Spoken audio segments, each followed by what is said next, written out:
Dengan puasa kita bisa menurunkan berat badan, tapi ada yang lebih dari sekedar menurunkan berat badan. Kalau karbohidrat itu menjadi gula dan disimpan di glikogen dan di otot, nah kelebihannya apa yang berpuasa tadi kalau kita diwanti-wanti keramaian, ditakutkan ada virus,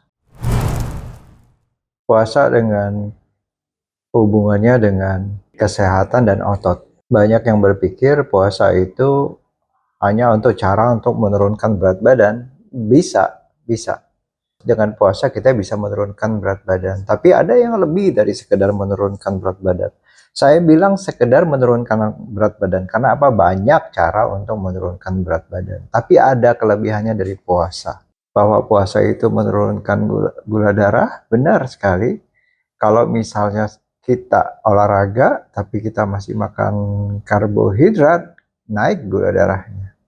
Walaupun kita mengurus atau bahkan suatu saat terjadi resistensi insulin, tubuh kita kan tidak ingin gula masuk ke dalam tubuh kita. Gitu. Kalau karbohidrat itu menjadi gula dan disimpan di glikogen dan di otot dan kemudian diberikan ke otak. Padahal cadangan gula di dalam darah itu nggak banyak. Beda kalau kita makan makanan yang mengandung lemak, kemudian disimpan sebagai lemak, cadangan lemak kita banyak. Sedangkan di otak kita akan butuh makanan, itu kekurangannya.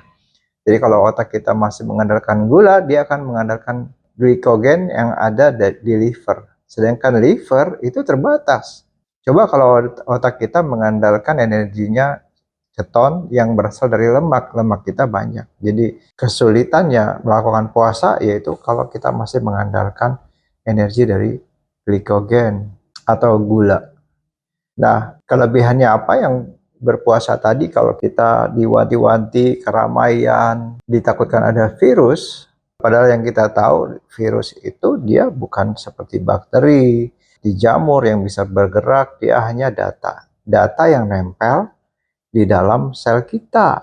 Dan virus itu make segala macam kebutuhan yang ada di dalam sel kita untuk berkembang. Jadi numpang di situ untuk memperbanyak dirinya. Padahal untuk membentuk dia untuk membelah diri, dia butuh bahan.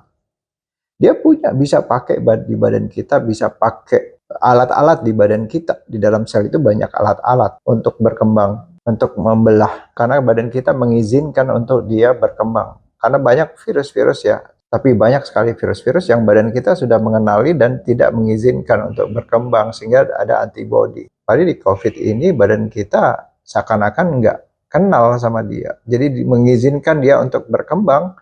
Alatnya ada, pancinya ada, kompornya ada di dalam sel kita, dia pakai. Tapi bahannya, dia butuh bahan.